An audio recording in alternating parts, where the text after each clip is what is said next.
Hey everyone, this is Melissa Psihudakis and Mallary Thompson, and we're here tonight on A Breath of Fresh Marketing. Hey Mallary. Hey Melissa, ready for round two? I'm ready for round two. I can't believe it's a Two for Friday podcast. What? I hope we don't have to do this every week. Yeah, this never happens, but it's pretty cool. We had a fun guest earlier today. Yeah, absolutely. It was really fun. We don't get many professional speakers, so that was different. I don't think I've heard anyone not say once when they were talking in a really long time. Yeah. Did you notice that? I was listening for it because I figure that's something that you learn how not to do in broadcasting school or wherever you learn. She was very good. And, as an anchor, she's received a lot of training and just, she was really good. So I liked her. She was definitely a good guest and I really enjoyed the show. She made being an anchor sound a lot harder than I thought it was going into that interview. Yeah, she said it's really tough to be an anchor, apparently. I wouldn't know. I wanted to be an anchor for a long time, and then I decided I wasn't going to try to do that. And now you're here. Yeah, now I'm here. Well, Anchorman makes it seem a lot easier. Hey, that was a funny movie. It was a really funny movie. I don't know. I'm not good enough at doing my own hair and makeup, I don't think. Yeah, that was the one thing that I thought was a bummer because I was thinking, hey, if I'm an anchor woman and I'm the shit, then someone should be doing my hair and makeup for me. And I don't care if it's 3 a.m. or 5 a.m., but that's just me. Because, like when I wake up in the morning, I look like I got hit in the head with a rake, Uh-huh. You wouldn't think it would add that much to their bottom line at the station to throw in like hair and makeup. Yeah. I mean, I've never paid to get my makeup done though. So maybe it's mega expensive. Yeah. But I don't know. It just seems like it's something that should be readily available to you as an anchor woman and you're on TV and you have to look good. And I always kind of wondered that about the anchor people that have to be up really early in the middle of the night or early morning. And I was thinking, wow, how do they look so good? Because if I had to wake up at that crazy hour and then get into the set and be all awake and stuff, then I have to make sure that someone's doing my hair and makeup other than myself. For a couple weeks, I worked at a super Kmart making donuts. Oh. And I say a couple weeks because I had to be there at 3 a.m. And the problem with having to be somewhere at 3 a.m. is that you have to wake up at 2 a.m. Right. Which means you have to go to sleep at like 6 p.m. Yeah, that's weird. It's a really strange schedule. Well, it's not that bad in the wintertime because it gets dark really early. Well, that's true. But I started it, in like January, and then I just couldn't do it. It was the weirdest schedule. Yeah, I don't like that kind of weird schedule. I think the craziest schedule I had was when I was working as a cocktail waitress for a castle. And it was really amazing. It was a really cool place and it was fun and nice. And I would basically work these weddings and the weddings would start at 7 or 8 p.m. and sometimes they wouldn't end until like 4 a.m. and then I had to clean up after. So I was 18, 19 years old, essentially leaving work at like 4:30 in the morning. And depending on the type of wedding it was, sometimes I'd leave even later than that. So it was cool because I made really good money at that age. I was getting cash tips, like $50 here, $50 there. And I was just, I got a really high hourly at that place too, because they paid out really well. And I love my job. It was so much fun. I met so many fun people and it was just, work was fun every night. That's awesome. Yeah. So I really enjoyed that. Sometimes I have nightmares about waitressing. Yeah. Yeah, I do. I have nightmares that I walk up to a table and I can't remember what the specials are. Hey, well, looks like our guest is here tonight. Eytan Millstone, New York-based writer, performer, director, and producer. Oh, wow. One half of New York City comedy duo Jay and Eytan, and the co-creator of YouTube channel, YouTube Comet Theater. Welcome, Eytan. Hey, friends. Well, so tell us a little bit about yourself, Eytan. Hey, guys. Oh, wow. We're getting right into it, I see. I am a human male, is how I identify. I am a comedian and a writer, and I live in Brooklyn. I moved here in 2013. I was doing comedy in Canada for a long time with some friends, and then we kept coming to New York to visit and do shows, and eventually was like, let's move there. So we did. Sweet. With no real plan, with no real money. We didn't do it right, but we have slowly over the last 7 years started to figure it out. Say it took a couple, but it took a full year before I wasn't living in a 1-bedroom apartment with 3 friends. Got it. Yeah. After that, I moved into another friend's place in Jersey City where Jay and I shared her upstairs loft space, and we were separated by a curtain. Oh.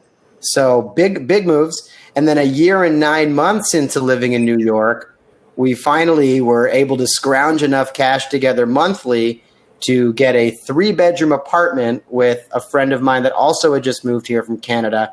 And so a year and 9 months into living in New York, I had a door that closed, and I was able to walk around in the nude without the risk of my friends walking into my room/living space. Those are life goals right there. That's great.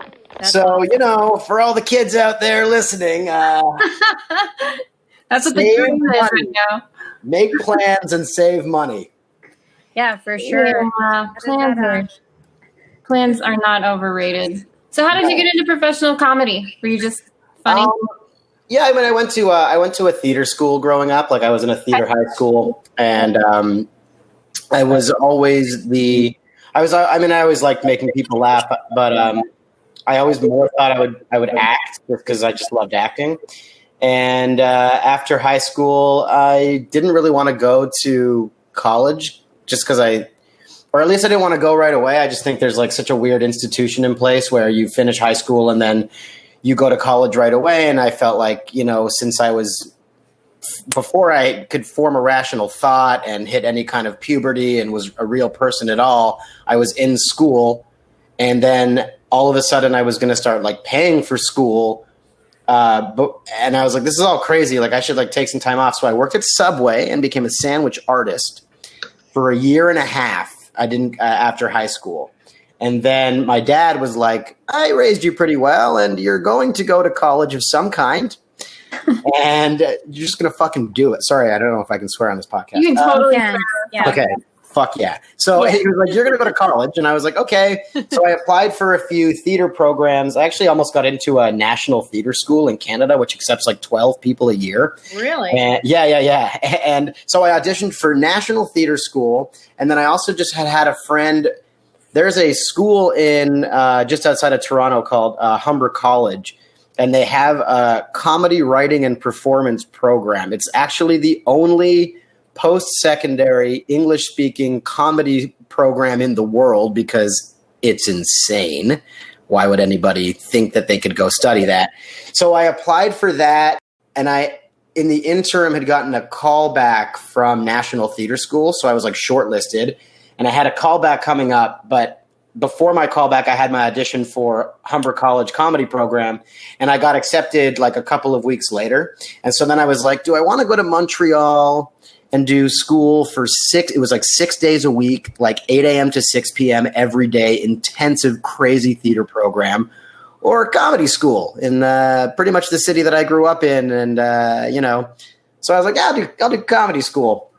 I made it. It was a 2-year program. I made it through a year and a half of that program before I was like, I'm not going to keep paying for this. This is insane. I think I get it. Go on stage and try to make people laugh.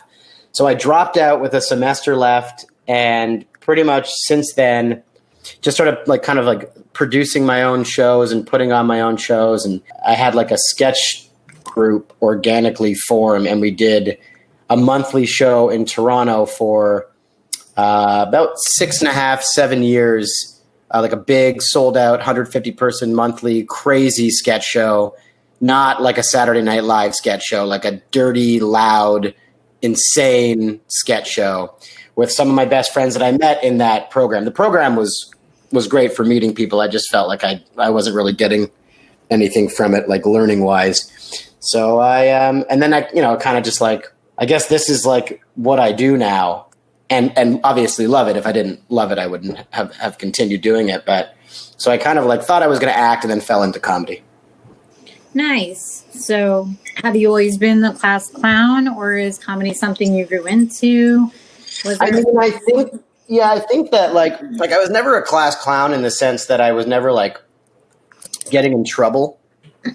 So like I kind of always thought of it like, I don't want to just make my classmates laugh, but if that's going to come with me getting detention and suspensions and getting in shit with my teachers. So I kind of saw it more of like a challenge to like make everyone laugh, like make the teachers laugh and enjoy my whatever sense of humor, make the students laugh and not see me as someone sucking up to the teacher, and still be able to like learn and like, do well in school and get good marks and all that. So I guess like a little bit the class clown, but not in like the sort of traditional sense. Okay, well, good. Is there a certain point you realized comedy was your calling? I mean, I guess, yeah. I mean, I guess just through going to like, starting to do like shows and always kind of thinking I was going to act, and then realizing that, I mean, I think comedy is, of all the performing arts that isn't like Cirque du Soleil or like some insane physical task, I think it's the hardest one. I mean, I think like I've done a lot of serious acting. I've done some public speaking, and all of those disciplines are similar in the sense that you need to like be vulnerable and you need to be able to, portray a certain emotion on stage and whatever it is. But comedy is the only one where people enter the room, and when you do a theater show or like you do a public speaking event, you could look out to a crowd of people and they could be dead silent, staring up at you, completely engaged, and you're doing a good job. In comedy, it's like you also need to make them laugh every like 7 seconds. So there's this like extra. And so once I kind of like realized that, it became like this, like I like to challenge myself. And I was like, oh, this is the one. Like this is the discipline that if you can make a room full of people. And then obviously once you kill, as many comedians have said, like once you kill, it's hard. It's the best drug you'll ever do. And it's hard to like want to do anything besides make people laugh. Got it. What's kind of your most like famous jokes? Is it like, did your daddy touch you kind of jokes? Like what kind of jokes are yours? I had a pretty good dad. The touching was mainly hugging. So like, it's not really that funny to people. Nice. Like a lot of hugs, a lot of like, you can do whatever you put your mind to. No, I mean, early on, like we did some pretty, like we used to just do like pretty crazy R-rated, insane sketches and stuff like that. And like over time, it's kind of like, you turn 30, like I'm 35 now, like you turn 30, you're like, I don't want to be talking about such insane things in front of other humans on stage. So, I mean, I guess now like I'm in a duo with my buddy Jay that I moved here with. And I guess our style is sort of morphed more into like a sketch stand-up blend. Like we don't really do sketch rooms. We kind of like, we do like New York Comedy Club and we do stand-up rooms, but we do it together on stage as a duo. And it would be anything from us just sort of talking to the crowd about being in our 30s and how our bodies have slowly started failing us. And they're like, our bodies are like kids that have been bullied their entire lives that are finally speaking up for themselves. Like that's the way we feel it entering our 30s has been. Mm-hmm. So there's stuff kind of like that. And then there's also like, we get really silly and we do an impression of a fireworks show on the radio and we essentially just yell different colors. So there's no like, there's no kind of like to us, it's pretty much whatever's going to get somebody to laugh. And so like, because of that, there's such a wide array of things that we will delve into in order to get that laugh that it's hard to sort of pinpoint like, oh, this is our signature bit, Do you think being a good comedian is innate in some people, or can anybody learn how to do it? That's a good question. I mean, I think it's a little bit innate. I think that I think the best analogy would be like, everyone has the ability to take a tool out of a shed and use it, but some people practice using that tool a lot more than others and get really, really good. And all of a sudden they can build a house, anybody can hammer a nail into wood. So like anybody can say something funny and make their friends laugh, but to be able to like understand why it's funny and how to sort of like harness that into a career, or like that's kind of the, sharpening your tools kind of element of it, So you're kind of a jack of all trades in the comedy world. You're a stand-up comedian, filmmaker, YouTube content creator. What was the process of discovering all these different mediums? I feel like a lot of it probably is having gone to theater school, having a bit, I guess also like I have a weird left brain. So like I love producing things as much as I love performing in things. So like, coming up with a concept and creating a series, I don't like discriminate against anything that I think is something worthy of being created pretty much. So I think like over whatever the 15 years that I've sort of been playing around with this stuff, little things will like kind of grab you and like inspire you a little bit. And you're like, oh, that would be like a fun thing to do. Oh, cool. Like a YouTube series. Yeah, that's something that could be fun. Or, oh, like that doesn't work as a joke on stage, but that will be a great short film to shoot, or that will be a great web series episode. So I think it's kind of just like being open to as many different mediums as possible within the field of kind of comedy or writing or producing. And, over 15 years, you'll kind of, if you let yourself, I mean, there's some stand-ups and some comedians that are pretty much like, this is what I do. And there's a lot of benefit and value in that as well. They have their head down, they stay in their lane, and they just focus on one thing. And it's a great thing. And there's also a lot of like, you could argue that there's a lot of flaws with trying to dip your feet into too many pools because you're not just sort of staying on one path. But for me, there's sort of more like an overall path to stay on. And then along the way, I think it's completely okay to sort of take some detours and try out different things. Yeah, absolutely. So do you like one over the other? Do you see yourself pursuing stand-up comedy, filmmaking, or YouTube exclusively in the future? I don't. I think I don't. I think that in a perfect world, I would be able to, go and do live shows for X amount of time in a year, and then have a few months to be able to develop a script and shoot something, all the while keeping, an online YouTube channel or some kind of online content going. I think, especially nowadays with just the internet alone and the way that people can get content out there. Personally, I it's hard for me to like sort of put one above the other. I love them all. I think if I ever stopped loving one of them, then I would just stop doing them. And currently I love doing them all, so there would be no reason in my head to stop any one of them. So Jay and you seem to be quite the dynamic duo. How did you two meet and start working together? Yeah, we met in 2004 on day one of the Humber College Comedy Writing and Performance Program. Cool. He's from Welland, Ontario, which is like a very small town right near Niagara, just across from the border. And he came there. I was like the first Jewish person he ever met. He was like a pretty sheltered Irish Catholic upbringing. And I had grown up in Toronto or like, one street north of the city in the suburbs, but essentially the city for my whole life. So we just kind of we didn't immediately connect on a creative level. We didn't like immediately meet and start working together. We just met and we were all kind of friends. We had a really, really great class. There's a lot of people in our class that are still working comedians in Canada or in the States. Like we had a pretty great talent pool.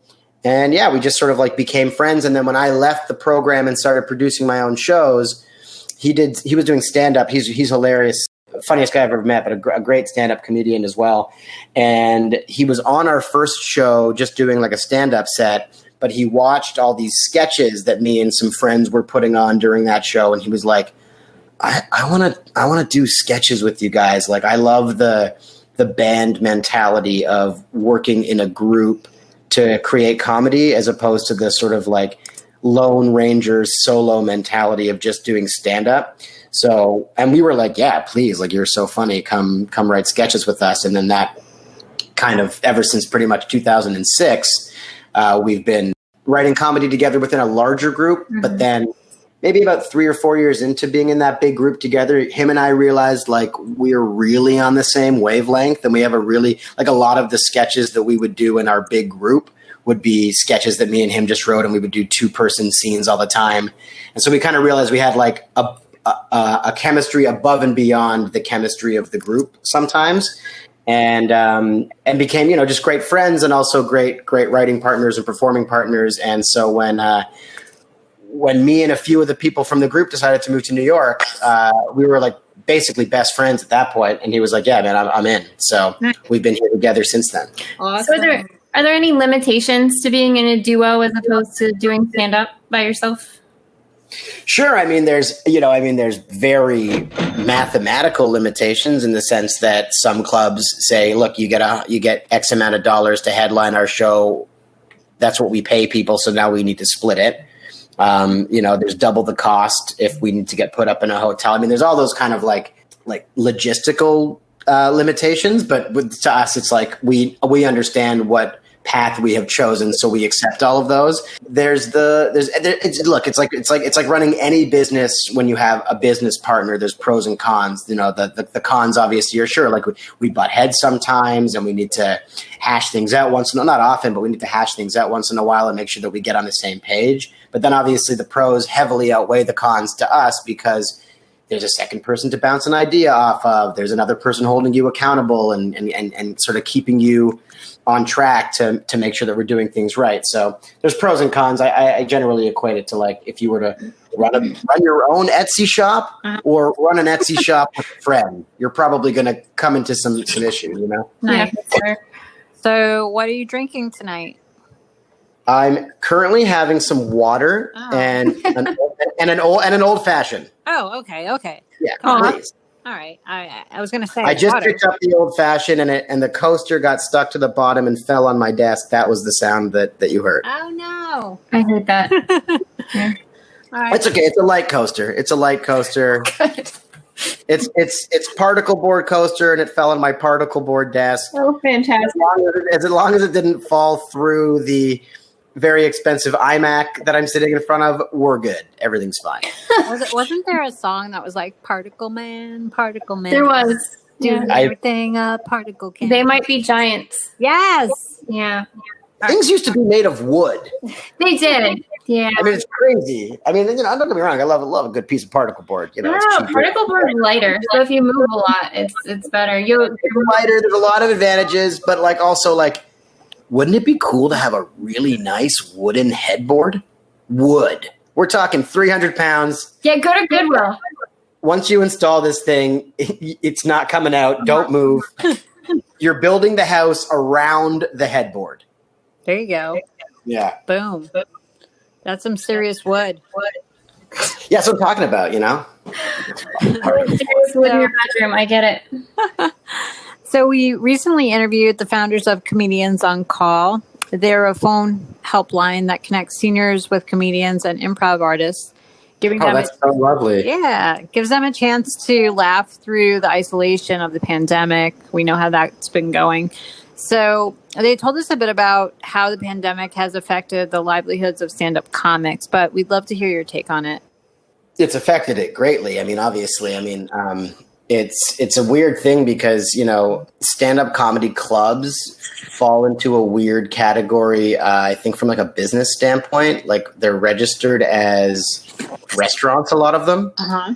So even when things opened up, like for inside, there's still it's kind of like murky waters of, they can be like, well, like, I mean, yeah, we serve like food in the sense that we have like some fucking popcorn and like drinks, but like we're not an actual restaurant, but they're still registered as that. So, you know, it's funny because Jay and I are going to do it. So we didn't really do any like Zoom shows or anything like that, but we have tons of friends that are comedians that said, look, like I need to go do a Zoom show or I need to go do a drive-in show or something because, obviously us comedians are severely mentally challenged, and we have this sickening urge to just say things out loud to people. Whether I think it's irreplaceable, the feeling of standing in front of people and looking at them in a club or in a bar and doing jokes for them.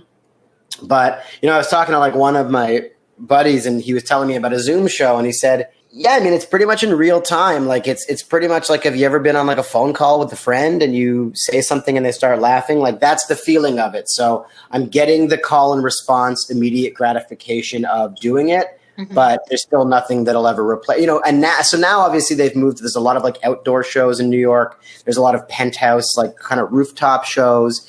So, I mean, but in a bad way, it's affected stand-up comedians because it really hurts their ability to make money. And that's not good, Right. And then, so there's like that element. And then there's the element of like, obviously creatively being fulfilled. I think that they've sort of managed to curb that by doing Zoom shows and by doing lots of podcasts and having to come up with other creative ways of maybe shooting funny little skits and scenes and sketches and things like that in quarantine. So there's still like an ability to have a creative outlet, but there is nothing like standing on stage with a microphone and doing comedy in front of people, and not people that are 6 feet apart. Like there's like a, the closer that people are together in a room watching a comedy show, the better it feels when you're up on stage, because laughter is contagious. And when people are spaced out, it's like if you had 50 people in a room that can hold 300 people, it's going to feel empty and weird. But if you put that exact same 50 people in a room that can hold 45 people and they're all crammed in, it's going to feel like Madison Square Garden and you're lighting it up. So irreplaceable, but it seems like we've sort of curbed it, and there's a way to express ourselves creatively and starting to do that in front of people again. But listen, I mean, a park show is a lot different than a club show, Have you ever gotten heckled before? Oh, yeah, sure. I mean, yeah, of course. How did that go? Tell us about it. I mean, it's, people want to yell things out. It's an odd thing because people that heckle just want to be involved. But it's like if this is like an old hack cliche metaphor, but like if I'm at McDonald's, I'm not going back there to cook the burger. So it's like, when we're up on stage, like it feels, because it's so conversational and because it's like intimate and we're just sort of bringing up ideas that other people relate to, it feels like you're at a house party and anybody can jump in on the conversation. But the reality is, this is my fucking job. And I've put a lot of thought into the order in which these words should be said to get you to laugh. And your job is to sit in the crowd, drink, and respond audibly via laughter. I mean, you can deal with it in a variety of ways. You can involve them. You can rip into them. I mean, it all kind of depends on your own personal mood, what they say. Yeah, it's a whole thing. Have you ever kind of like said anything back to anyone that was being a total asshole to you? Yeah, but I'm pretty non-confrontational by nature. So usually it's a bit of some kind of dry, like, oh, okay, this guy's obviously had a couple. It's something to sort of like try to dismiss them and not really involve them. Or if I were to obviously feel in any way like threatened or scared by them, which is a real thing that people might feel, they're like, this guy's going to beat me up after the show. And that might be when you'd be like, what do you do, sir? And you try to like involve them in the conversation, give them their 30 seconds of being a part of the show, and then politely ask them to shut the fuck up and drink their whiskey and stop talking, Was this a subject that was covered in comedy school? I'm curious if you guys a lecture. I remember so little. I hardly went. I was high for a lot of it. Okay. So I'm sure one of these idiotic classes I took on how to do stand-up comedy properly, which the answer is go on stage and do stand-up comedy. I'm sure one of these idiotic teachers, tried to tell us how to handle a heckler. I don't really remember. But, I mean, there are ways. Like, there are ways that a comedian would tell you this is the right way to do it. But there's no right way in comedy. The only right way is, like, what feels right and what gets people to laugh and what gets you through your material, And doesn't get you beaten up in the parking lot. And doesn't get you beaten up in the parking lot. I mean, honestly, it gets you paid and Right. Shooting up in the parking lot. Yeah. For sure. So who's your all-time favorite comedian? Oh, wow. No pressure. I mean, I can reel off some names like Dave Chappelle was a huge influence on me. Larry David and Jerry Seinfeld, like Seinfeld show, but also Seinfeld stand-up, but also Curb Your Enthusiasm were huge influences on me. Mr. Show is like a sketch show from the 90s with David Cross and Bob Odenkirk that was huge. The Simpsons. Mr. Show wasn't a huge show. It was a huge influence on me. It was like a tiny show that should have been much bigger than it was. So, yeah, I mean, just kind of a...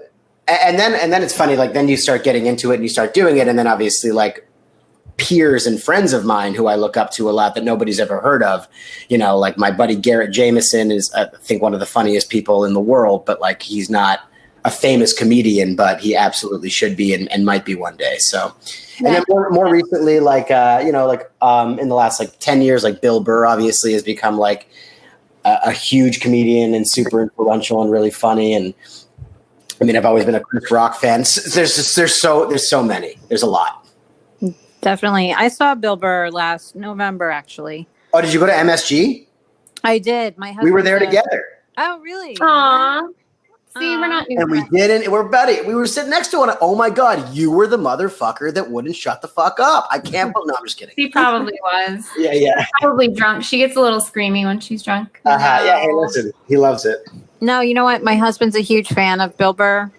Yeah, he's great. And some of the material I don't really laugh at because he's sexist, and I'm kind of like, all right, haha, not funny. Yeah, so, fair enough. I mean, comedy is very subjective, and I think that our taste buds are the most subjective thing in the world, and then I think the second most subjective thing in the world is comedy. So it's really tough to ever like get into a debate or an argument with somebody if they don't find someone funny. It's like asking someone, why don't you like cilantro? And it's like, I don't know, because it tastes like soap. I can't tell you what happens in my mouth when I eat cilantro. I just don't like it. And I think comedy is so similar because a laugh is an involuntary reaction. You're not planning laughing. So True. I can't tell you why I laughed at that, but I did. Or I can't tell you why I don't think it's funny, but I don't.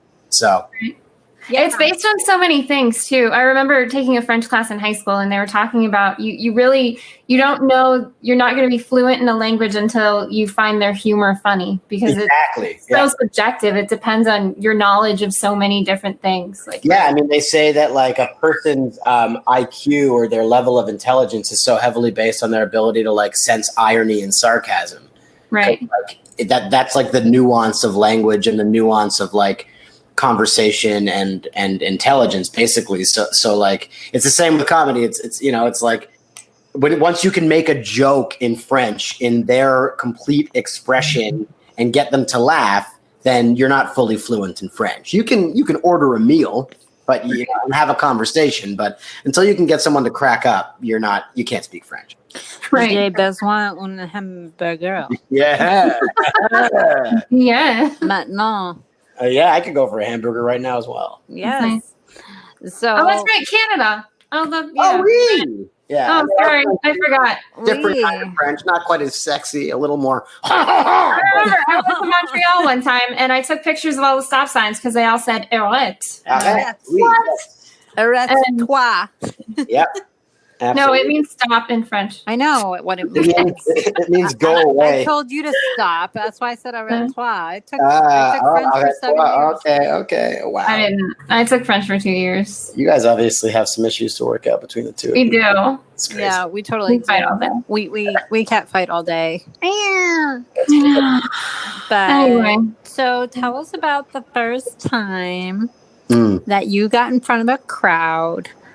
Were you totally just puking your guts out before you stepped foot in front of anyone? Did you have like massive diarrhea? Tell us about that. I've been performing. I mean, honestly, like I used to be like in my synagogue plays when I was so young that How religious. Conservative, but then I got turned 16 and smartened up and realized this is all bullshit, but I'll take the good elements of it. You're like, peace out, Rabbi. Yeah, sorry, Dad.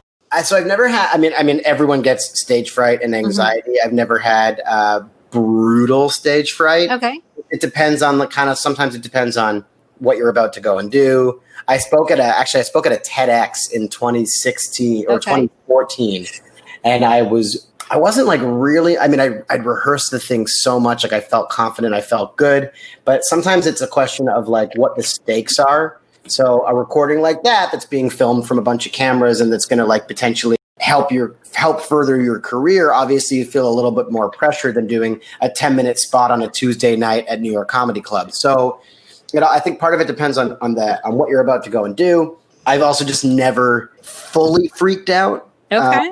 I think it's like, it's the general freak out of like, you're always kind of freaking out. Like even like today as an example, like just knowing that at 9:30 you're going to record a podcast, you still think about that. Any human would think about that. They think I have to like do some level of performance today and speak today.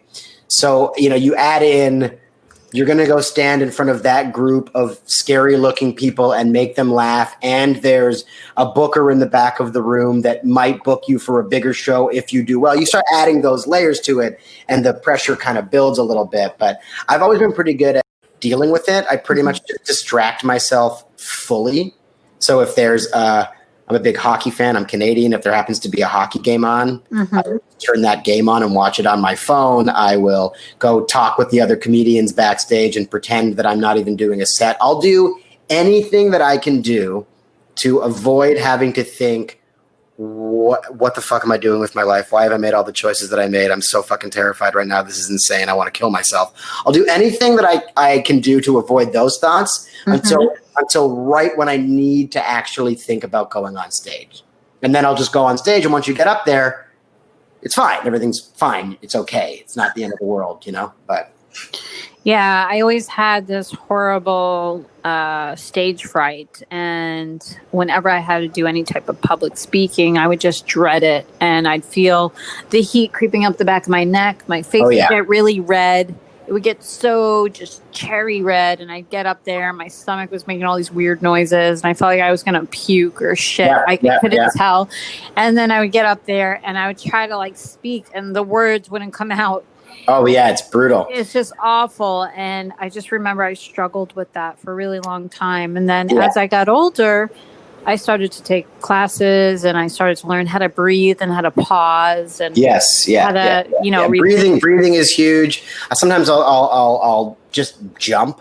I'll just backstage. I'll just do like weird, like jump knee tucks, like just something to like get my blood flowing, like, get energized a little bit. I mean, last summer, Jay and I did a bunch of fringe festivals. So we toured our hour-long show like 30 times over like a month and a half. And Jay gets the same anxiety that a lot of people will get on stage, but he doesn't deal with it as well as I do. So he'll get caught in the thinking about it, freaking out while I'm off distracting myself and trying not to think about it. And I mean, after the first like week of the tour, he started to call it the My Poor Anus Tour because every time we would like walk into the theater, he'd be like, all right, I'm going to go downstairs and shit my brains out because I'm absolutely fucking terrified. And apparently my body knows when I need to perform in an hour because it needs to just flush everything out. I didn't even eat that much today. Like, I don't even know why this is happening. And so we dubbed the tour the My Poor Anus Tour of 2019 because it was just, it was rough on the bowels. Yeah, of course. I'm sorry for that. No, some people have to drink a lot of juice to get that to happen. Yeah, exactly. No, we always joke, like, listen, if you're constipated, you're having problems passing a bowel movement, listen, take up comedy, hit up a club, and have somebody tell you that you're on in 5, and you'll be good. Seriously, it's all about the IBS. Yes, yeah, basically. IBS in the house, what? Yeah. That's great. Aw, that can be part of the old lady cheer, right? Do you have any advice for aspiring comedians? Don't. I'll kill you. Right on. You're my competition, and I'll find you. I'll find you, and no, I mean, I think it's just go do it.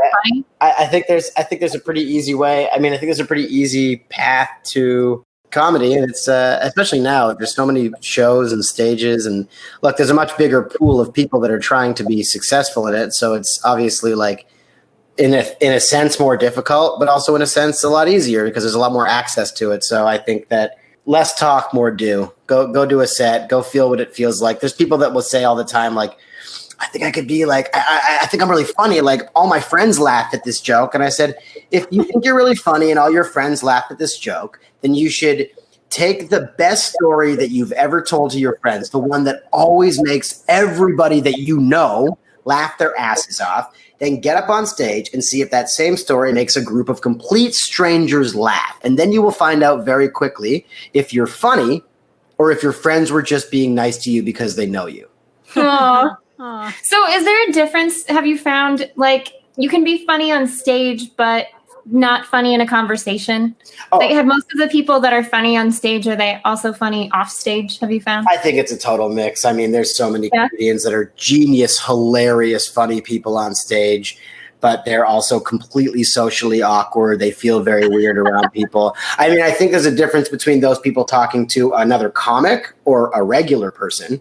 Regular people are normal people. They have regular jobs. Regular people are awful. They have they have jobs that they're great. They're lovely. They're empathetic. They're all the great things about a person, but comedians are fucked up in the head. So I think the people that on stage, the people that like have trouble talking to, a non-comedian type would probably have no problem talking to another comedian. And then there's a lot of people that are just whatever. They're funny on stage. They're funny off stage. It's kind of like the button never really turns off.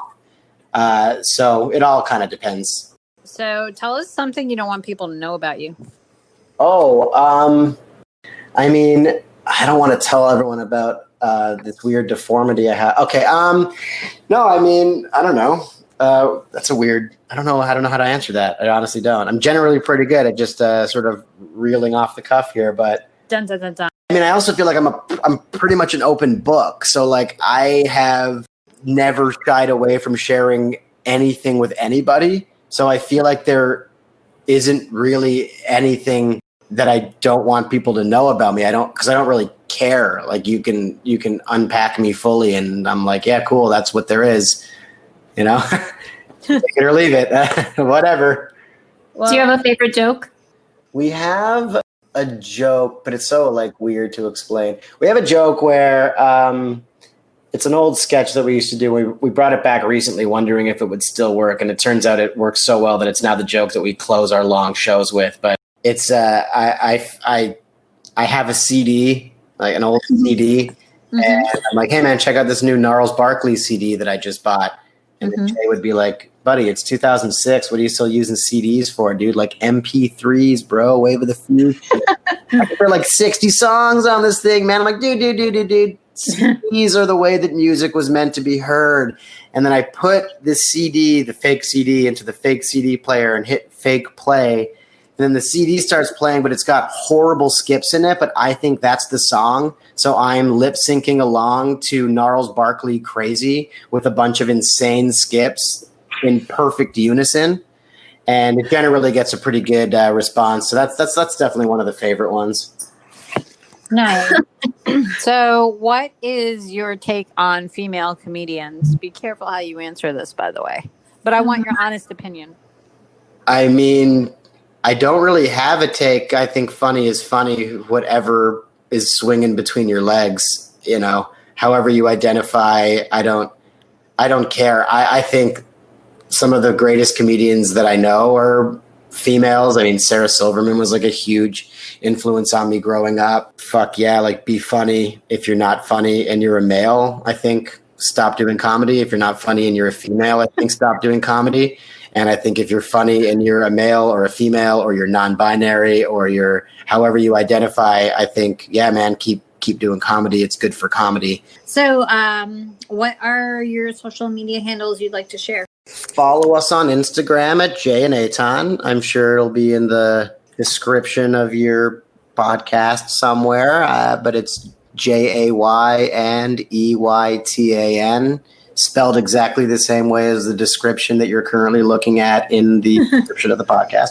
Nice. Follow us on YouTube, we have a series on YouTube called YouTube Comment Theater, where we find fucked up YouTube comment threads and then reenact them into dramatic scenes. So that's youtube.com/the YCT channel. And then I'm on Twitter at Eytan Millstone, spelled the exact same way as the name that is in the description of this podcast. All right. Well, listen, it was great having you on the show. Thanks so much for joining us tonight. Yeah, I appreciate you guys having me. Thank you so much. It was fun. Of course. So, all right. She waited this whole time to sneak that in there. I think we're there. I think we're good. You know what I mean there, bud? I think we had a pretty good friggin' time there, eh, bud? It was pretty good. Eh? Pretty good. I have no idea what you guys are talking about. Okay, it's Larry David. All right, Eytan. Well, stay Canadian, and we'll talk to you soon. Thank you awesome. Thank so you much for Have a great night. joining us. You too. Bye-bye. Have a good night. Bye-bye. All right, bye.